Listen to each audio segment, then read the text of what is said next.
Hello, and welcome to Coin Talk Rapid Fire. Today, we will be quickly explaining everything you need to know about loot.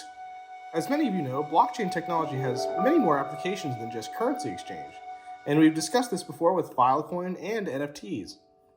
But today we'll be looking into one of the most popular up-and-coming trends in the crypto world right now, and that is video games. That's right, video games. But is this really a game, or is it just another crafty way to sell NFTs? Well, Loot was created by Dom Hoffman, one of the founders of Vine. Remember Vine? No? God, I feel old. What Dan essentially created was 8,000 individual lists of items. Items that might be at home in any fantasy game like World of Warcraft, or The Elder Scrolls, or Kingdoms of Amalur: The Reckoning. What's that?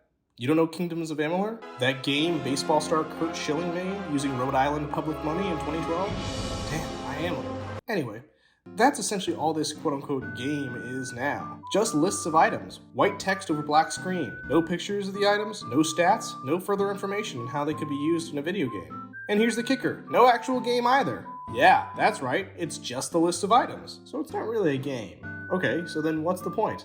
And it seems that the Loot team have taken the decentralized approach to game and world development. Loot has spawned thousands of enthusiasts and creators to make their own unique assets, backgrounds, and images for the items, creating their own story and look for a game that ostensibly doesn't exist and likely never will. Think of it like fantasy game Improv, but in a crypto setting. Now the eye-catching bit about all this is just how much money some of these items are going for. Recently, a Divine Robe asset, and reminder, this is just the words Divine Robe, sold for 300 Ethereum, and that's around $1 million US. This part is particularly insane to me.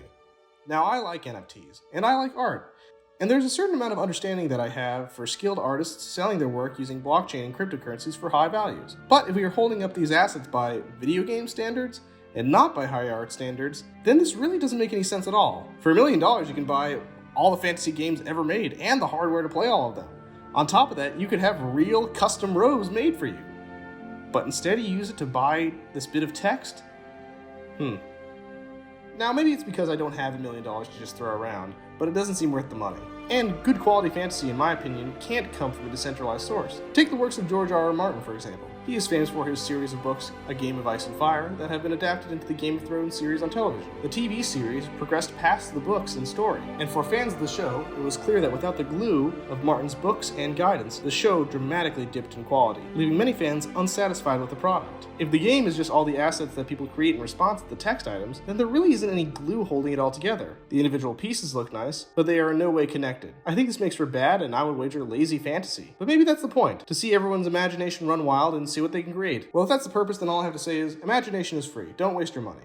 And if you want a good fantasy game, buy Skyrim on any piece of gaming hardware. But hey, people are paying real money for this, so there must be some appeal to this sort of invented treasure hunt. But if you're looking for a good video game experience, or a good fantasy experience, maybe look elsewhere. Well, that's all the time we have for today. Do you think Loot is cool? Let us know what you like and dislike about it in the comment section below. Until then, head on over to BitPush News for all the latest in crypto. Thanks so much, and see you next time.